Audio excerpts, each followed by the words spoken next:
what the hell is Donald Trump doing? This is one question that every investor is asking himself after the stock market fallout and recovery of the recent days. Today I would like to deep into Donald Trump's mind just to understand what he's thinking about and why is he behaving this way. Because frankly speaking, it is not rocket science, so we should not be surprised about it, simply because it is already written in one of his bestseller books. Yep, you guessed it, The Art of the Deal by Donald Trump. But before diving into the topic, don't forget to subscribe to the channel, leave a like and share this content to help me grow in the community. And now, let's begin.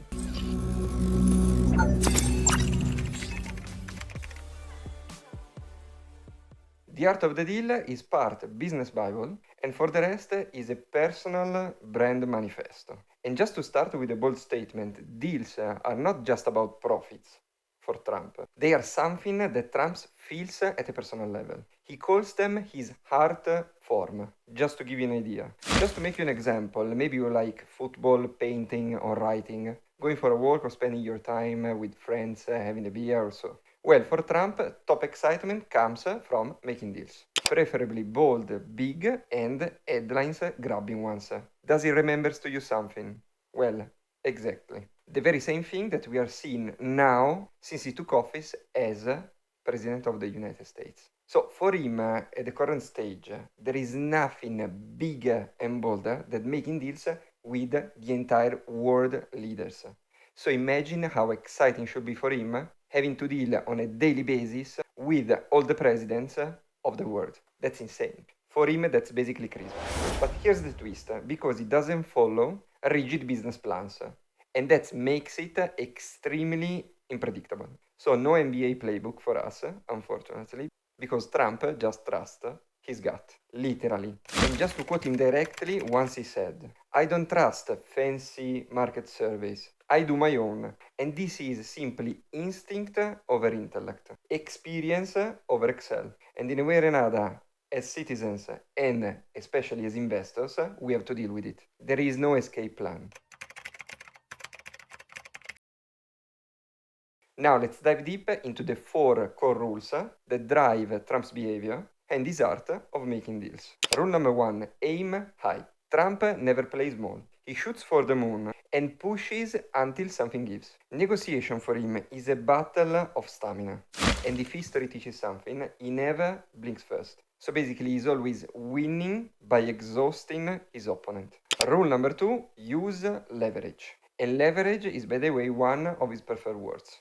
And just to quote him again, don't make deals without it. His strategy here is super simple. He finds his edge, whether it is simply a financial fear, a behavioral weakness, or a legal loophole, and uses it. Here again to find a competitive and a contractual advantage.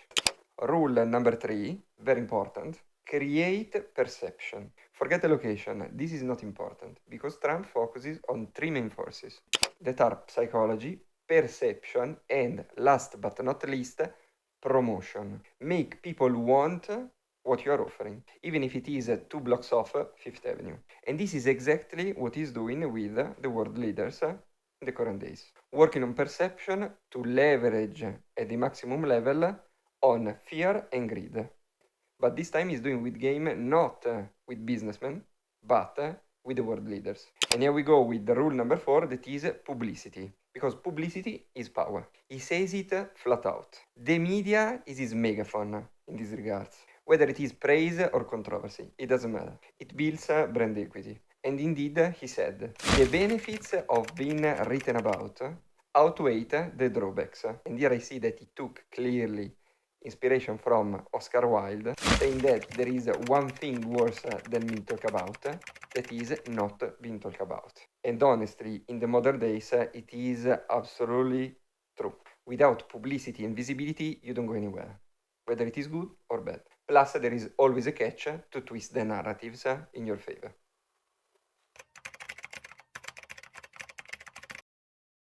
Now let's talk about the grind behind the glory. Do you think that Trump is just sitting in a penthouse barking orders? Well, that's absolutely the opposite. And this, of course, comes with pros and cons. Let's look at a typical week in the Trump world. First up, more than 100 calls per day, meetings from dawn until past midnight, and projects everywhere. So it doesn't simply focus on one simple thing, but jumps from many topics in a way that from an outsider perspective can look totally chaotic and unpredictable. But it fits perfectly with his nature of deal making, and if we can say so, hyperactive businessman. He looks for opportunities everywhere, non-stop, and he really believes to be the best in every field he touches. Nobody's stronger than me. Nobody has better toys than I do. There's nobody bigger or better at the military than I am. Nobody loves the Bible more than I do. Nobody builds walls better than me. Nobody's better to people with disabilities than me. Nobody's fighting for the veterans like I'm fighting for the veterans. There's nobody that's done so much for equality as I have. There's nobody more pro-Israel than I am. There's nobody more conservative than me. There is nobody that respects women more than I do. Giving him in turn this extraordinary self-confidence that sometimes can be perceived also as arrogance.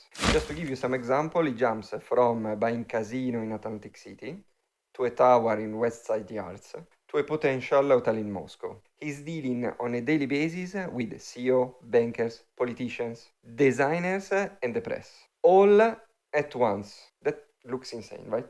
No slow days and no weekends off. As I said, you have to bear in mind that he is totally addicted to making deals. It doesn't matter with whom. He needs to make deals, and the bigger, the better.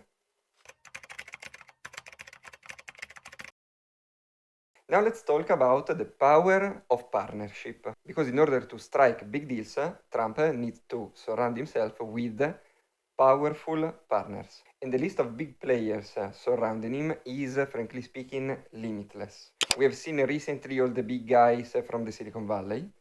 Elon Musk, Jeff Bezos, Mark Zuckerberg.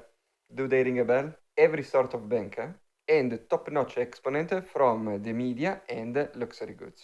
In these big wins count names such as Holiday Inn Stocks, Resort International, Trent Castle, that became one of the most profitable hotels in Atlantic City, and West Side Yards. Bottom line, Trump doesn't just dream. He executes relentlessly. Either you like it or not. He follows his own way. And the fact that from time to time you could not agree with him, from his point of view, it doesn't simply matter. So, what we learn from Trump's behavior and his book, The Art of the Deal. 1. Treat your work like art, and do it because you love it. 2. Trust your instinct, even when the data disagrees. 3. Play hardballs, push with purpose, and use every ounce of leverage. 4. Control the narrative, because publicity is currency. 5. Stay in motion, and never stop working the angles. Here are my 5 takeaways. So, love him or hate him, Donald Trump turned deal making into a spectacle. And there is a method behind this madness, one that can teach us about risk, brand, and belief. Now guys, if you would like to tell me what you think about Trump's strategies and behavior, don't forget to drop a comment down below. And if you got value from this breakdown, hit that like button and subscribe to the channel. Thanks for watching and see you next time. Cheers!